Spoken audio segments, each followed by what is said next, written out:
கடந்த நாம் தமிழர் கட்சியோட கடந்த எலெக்ஷன்ல ரொம்பவே அதிகமான ஒரு ஓட் பர்சன்டேஜ் வச்சிருந்தீங்க. ஆனா அதுக்கப்புறம் இப்ப எலெக்ஷனுக்கு பிறகு கம்மியாயிடுச்சு. ஒரு பாலியலோ ஒரு எதையாச்சும் ஒரு பிரச்சனையாக நடந்தாக்கா நாம் போராடும். இப்போ தான் திமுக தான் வேலை இல்லைல்ல, தோத்துட்டாங்க, சும்மா தான் இருக்காங்க வீட்டில். அண்ணா திமுகவும் தோத்துட்டு வீட்டில் சும்மா தானே இருக்காங்க, அவங்க போராடட்டுமே. எங்கள் அண்ணன் கொஞ்சம் அமைதியாக இருக்கு. இவங்களோட வாக்கு குறைஞ்சதுக்கு காரணம் மக்கள் இலவசத்தை நிறைய அள்ளி தள்ளிட்டார். யாரு இப்போதே சோஃபாவில் உட்காந்துருக்காருல முதலமைச்சர் அவர்கள், சோஃபா முதலமைச்சர். 6 சிலிண்டர் அப்பு, ஒரு சிலிண்டருக்கே நம்ம ஓடி ஓட்டு கிடக்குறோம். 6 சிலிண்டர் தரேன்னாரு. மக்கள் எதை சொன்னாலும் நம்புறாங்க. நாம் தமிழருக்கு குறிப்பா ஒரு 4% ரொம்பவே டவுன் ஆயிட்டீங்க.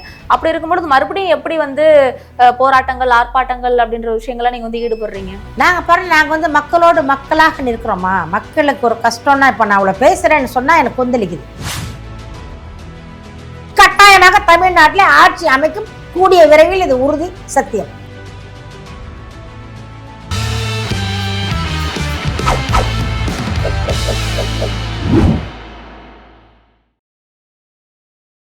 ஜெம் டிவி நேயர்கள் அனைவருக்கும் அன்பு வணக்கம். இன்றைய சிறப்பு நேர்காணல நம்மோடு இணைந்திருக்கக்கூடிய முக்கியமான கெஸ்ட் யார் அப்படின்னு பாத்தீங்கன்னா, நாம் தமிழர் கட்சியின் மாநில கொள்கை பரப்பு செயலாளர் வன்னை சுமதி அவர்கள். வணக்கம் அம்மா. வணக்கம்மா, எப்படி இருக்கீங்க? நல்லா இருக்கம்மா, நீங்க நல்லா இருக்கீங்களா? நல்லா இருக்கேம்மா.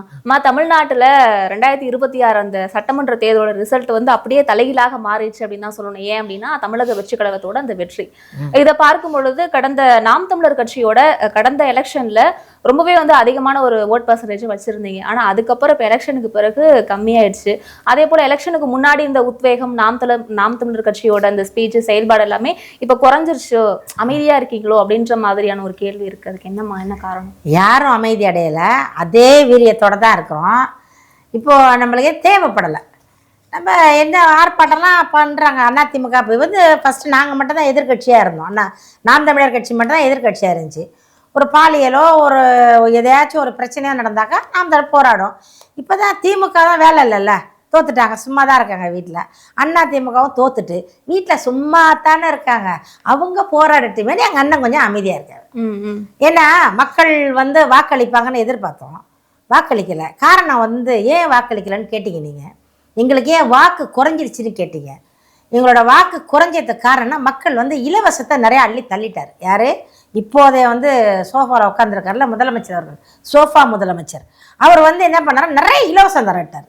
அண்ணன் சீர், மாமன் சீர், அக்கா சீர், மச்சான் சீரு எல்லாம் கொடுக்குறேன்ட்டாரு. இதான் மக்கள் கிட்ட போய் ரீச் ஆயிருக்கும் அப்படின்ற ஒரு விஷயம் பார்க்கப்படுது. ஏன்னா இலவசங்களை நீங்க வேணாம் அப்படின்னு சொல்லிட்டு அறவே மறுக்கிறீங்க. ஆனா இலவசத்தை ஒரு அணியினர் கொடுக்குறாங்க அப்படின்னா மக்களுடைய மைண்ட் செட் இப்போதைக்கு என்னவா இருக்குன்னு பாருங்க. ஏன்னா மக்கள் அவ்வளவு வறுமையில இருக்காங்கன்னு அர்த்தம். ரொம்ப சிம்பிள்மா. இதெல்லாம் ரொம்ப நம்ம சுத்தி எல்லாம் வளைக்க வேண்டியது இல்லை. இலவசம் கொடுக்குறாரு. 6 சிலிண்டர் அப்பு மாசம், 6 சிலிண்டர் அப்பு, ஒரு சிலிண்டருக்கே நம்ம ஓடி ஓட்டு கிடக்குறோம். 6 சிலிண்டர் தரேன்னாரு. மக்கள் எதை சொன்னாலும் நம்புறாங்க. 6 சிலிண்டர் வாங்கி என்ன பண்ணுவாங்க மாசம் மாசம்? அவ்வளோ சிலிண்டர் கொடுக்க முடியுமா? இல்லை இவர் சிலிண்டர் கம்பெனி இவர் வச்சிருக்காரா? தமிழ்நாடு கிட்ட இருக்குதா சிலிண்டர் கம்பெனி? இலவசமாக கொடுத்தா கட்டுப்படி ஆகுமா? அதை யோசிக்கல. மக்கள் நம்புறாங்க, எதை சொன்னாலும் நம்புறாங்க. உன் வீட்டில் தேனாரும் பாலாரும் ஓடும். நைட்டெல்லாம் பாருங்க, மேலேருந்து வானத்துலேருந்து பனிமலை பொழியும்னு திமுக சொன்னிச்சு, நம்புனாங்க, ஓட்டு போட்டாங்க, திமுக வரவழைச்சாங்க. அதுக்கு உண்டான பலனை அனுபவிச்சுட்டாங்க. இப்போ அனுபவிச்சுட்டு அவங்கள ஒதுக்கிட்டாங்க. இவர் அதையும் தாண்டி ரீல் சுற்றுறாரு. அப்பா சுத்துனா சுத்து, உங்க வீட்டு சுத்து, எங்க வீட்டு சுத்தல, அவங்க அப்பா வீட்டு சுத்தினாரு.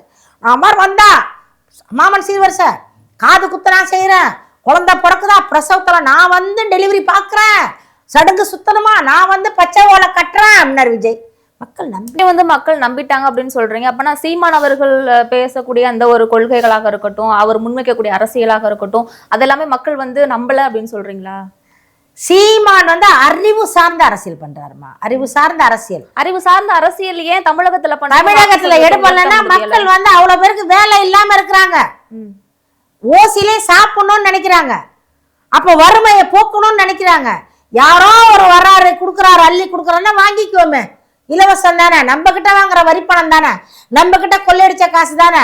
நம்ம திமுக நம்ம கிட்ட கொள்ளையடிச்ச காசு 100 கோடி, 5000 கோடி, 10,000 கோடி, லட்சம் கோடி திமுக. அவங்க அப்பா ஒன்றும் வேலை செய்யல, ஸ்டாலின் வேலை செய்யல, அவர் பையன் வேலை செய்யல, அந்த அம்மா கனிமொழி எங்கேயும் போய் வேலை ஆபீஸ்ல போய் கையெழுத்து போட்டு 10,000 சம்பளம் வாங்கல. எல்லாம் மக்களோட பணம் தான். கொள்ளையடிச்ச பணம், திருடின பணம், வரி அடிச்ச பணம்.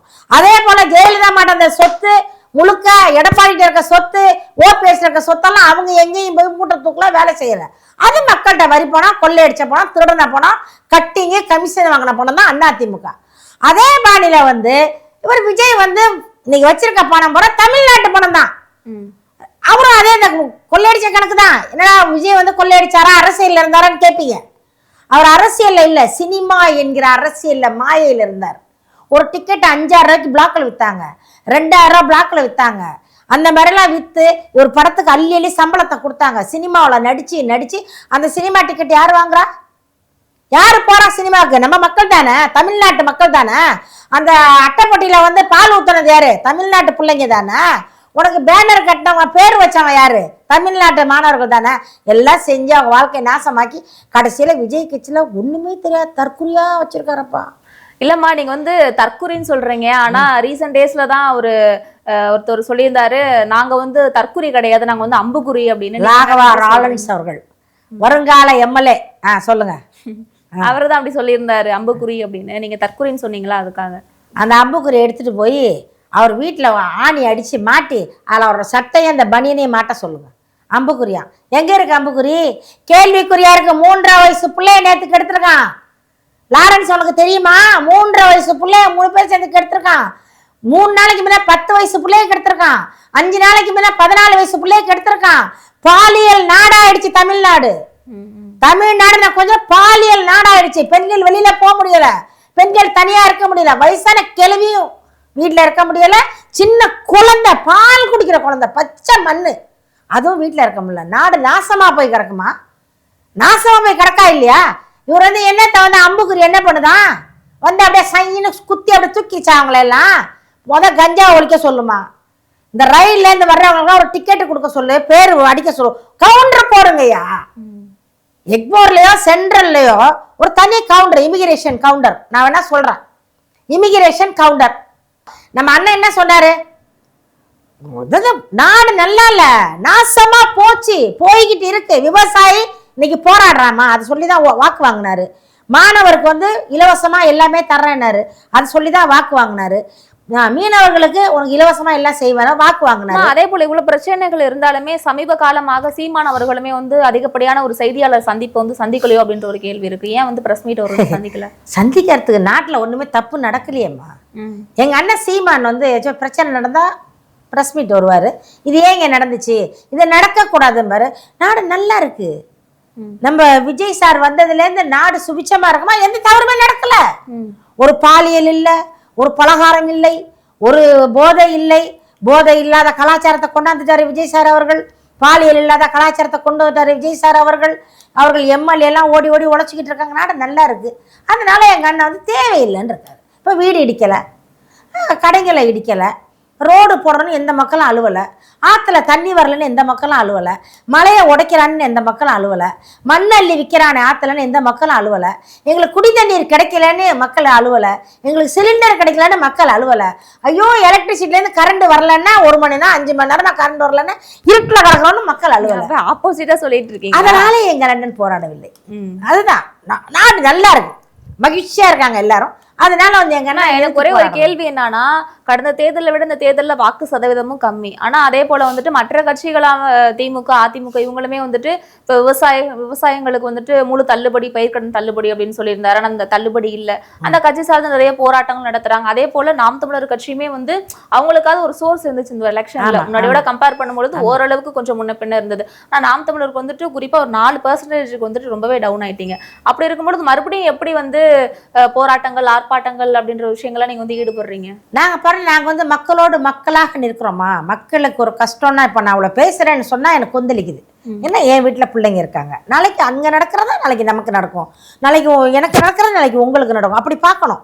பார்த்தீங்கன்னால அந்த உணர்ச்சி வரும். இவர்களுக்கு அப்படி இல்லை. இவங்கள கோட்டையில இருக்காங்க. இப்ப ஸ்டாலின் குடும்பம் அவங்க பந்தாவா இருக்கிறாங்க. ஒரு எறும்பு கூட அந்த வீட்டு வாசல நுழைய முடியாது.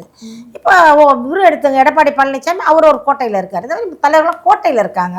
நாங்க பாமர மக்கள், நாங்கள் வந்து எல்லாம் உங்களும் நீங்கள் நான்லாம் ஒன்றா தான் வாழ்ந்துட்டு இருக்கோம். எனக்கு ஒரு பிரச்சனைனா உங்களுக்கு மனசு துடிக்கும், உங்களுக்கு ஒரு பிரச்சனை எனக்கு துடிக்கும், நமக்கு ஒரு பிரச்சனை எங்கள் அண்ணன் சீமானுக்கு துடிக்கும். அதை கேட்டுக்கிட்டு இருந்தார். இப்போ வந்து அவர் வெறுப்பாயிட்டார். வெறுப்புன்னா மக்கள் மேலே வெறுப்பு இல்லை, ஒரு மாதிரி எப்படி இருக்குது, நம்ம நல்லா பரீட்சை எழுதியிருப்போம், நல்லா படிச்சிருப்போம், இரவு பகலும் படிச்சிருப்போம், 24 மணி நேரம் கண்டு முடிச்சு படிச்சிருப்போம், எக்ஸாம் எழுதி ரிசல்ட் வரும்போது ஃபெயில் மார்க் வந்தால் என்ன ஆகும், அடைச்சி போடா. எலெக்ஷனுக்கு முன்னாடி எல்லாம் பார்த்தோம் அப்படின்னா நிறைய இடங்கள்ல சீமான் அவர்கள் முன்னிலையில கண்டன ஆர்ப்பாட்டங்கள் நடக்குது. இப்ப நாங்க நடக்காத காரணம் கட்சிக்காரங்களே கொஞ்சம் சோர்வு அடைஞ்சிட்டோம்மா. அண்ணனை குறை சொல்ல முடியாது, நாங்களே கொஞ்சம் வந்து எப்படின்னா சோர்வு அடைஞ்சிட்டோம். இல்லை 15 வருஷமா போராடணும், நான்லாம் எவ்வளோ போராடி இருக்கோம், வெயில்ல போய் மழையில போய் நின்றுருக்கோம். மழை பெய்யும், வேற எந்த கட்சிக்காரன் நிற்க மாட்டாங்க, நாங்கள் போய் நிற்போம், அந்த மழையில நிற்போம், வெயில்ல நிற்போம். அப்படி நின்றுமே எங்களுக்கு வந்து அந்த பலன் இல்லைங்கும் பொழுது ஈஸியாக தட்டிட்டு போயிட்டார். ஒரு நடிகர் வந்து எப்படி தட்டினா பொய்.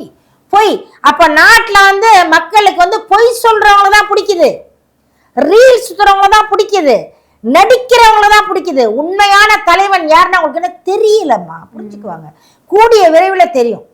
கூடிய விரைவில் இந்த அரசியல் 5 வருஷம் ஆட்சி பண்ணணும்ல அவரு, இந்த 5 வருஷத்துல முடிக்கிறாரா, 2 வருஷத்துல ஊற்றி முடிட்டு போறாரா? மக்கள் எவ்வளோ பாருங்க, விவசாயி போராட ஆரம்பிச்சிட்டாங்க, மாணவர்கள் போராட ஆரம்பிச்சிட்டாங்க, செவிலியர் போராட ஆரம்பிச்சிட்டாங்க. எப்போ? 30 நாளைக்குள்ள மாணவர்கள் போராடுறாங்களா இல்லையா? இன்னும் வரும், போராடுவாங்க. அப்ப தேடுவாங்க, எங்கேயே அந்த சீமான் தேடுவாங்க. அப்ப வரட்டும், மக்கள் வரட்டும், போராட. வரப்போற எலெக்ஷன்ல வந்துட்டு இப்போ ஆல்ரெடி வந்துட்டு அண்ணாமலை அவர்கள் வந்து பி த லீடர்ஸ் அப்படின்னு ஒரு இயக்கத்தை ஆரம்பிச்சிருக்காரு. வருங்காலத்துல அண்ணாமலை அவர்களோடு இணைந்து ஒரு கூட்டணி தேர்தலை சந்திக்கக்கூடிய வாய்ப்பு இருக்கா நாம் தமிழருக்கு? அது எங்க அண்ணன் சீமான் ஏற்கனவே சொல்லிட்டாரு, சாப்பாட்டுல தாண்டா கூட்டு பொரியல் ரசம் மோரெல்லாம் போட்டு குழப்பி அடிக்கணும். இது அரசியல் இயல்பா இருக்கணும். அரசுங்கிறது அறம் சார்ந்து இருக்கணும், இயல்பா இருக்கணும், அதான் அரசியல். நீங்க வந்து யாரை வேணா சேர்த்துக்கிட்டு கூட்டு சேர்த்து தனித்தே போராடி எவ்வளவு வருஷத்துக்கு வந்து இருக்கட்டும், போராடுவோம். ஏதாவது மக்களுக்கு எப்போ தெளிவடைகிறாங்களோ போராட்டம், வாக்கு எங்களுக்கு வயசா இல்லை, என்ன விடுங்க, எங்க அண்ணன் இருப்பாரு, எங்களுக்கு அப்புறமும் எங்கள் தொண்டர்கள் இருக்காங்க, வரட்டும். அதாவது நாங்க நல்லது, இப்போ சுதந்திர போராட்டத்துக்கு எத்தனை வருஷம் போராடினாங்க, சுதந்திரம் கிடைக்க போராடினாங்க, எவ்வளவு பேர் உயிரை கொடுத்தாங்க, சோர்ந்து போகல, யாருமே சோர்ந்து போகல, சுதந்திரத்தை அடைஞ்சே தீர்வோம் போராடினாங்கல்ல. போராடி 50-60 ஆண்டு காலம் போராடி பெற்ற சுதந்திரம் தானே, அந்த சுதந்திர நாட்டில் நம்ம இருக்கிறோம்.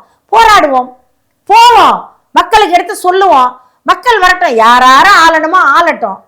திமுக போச்சு, அண்ணா திமுக போச்சு, இப்ப இவர் வந்திருக்காரு, யாரு விஜய் கட்சி, விசில் கட்சி வந்திருக்கு, வரட்டும், போகட்டும். அதுக்கப்புறம் அவங்க சிந்திக்கட்டும், மக்கள் எங்களை எப்ப தேர்ந்தெடுக்கிறாங்களோ நாங்க வருவோம். ஆனால் நாம் தமிழர் கட்சி கட்டாயமாக தமிழ்நாட்டில் ஆட்சி அமைக்கும், கூடிய விரைவில், இது உறுதி, சத்தியம். ஓகேம்மா, தற்போதைய அரசியல் சார்ந்த நிறைய நிகழ்வுகளை ரொம்ப தெளிவா பகிர்ந்துக்கிட்டீங்க. நன்றி. வணக்கம்மா.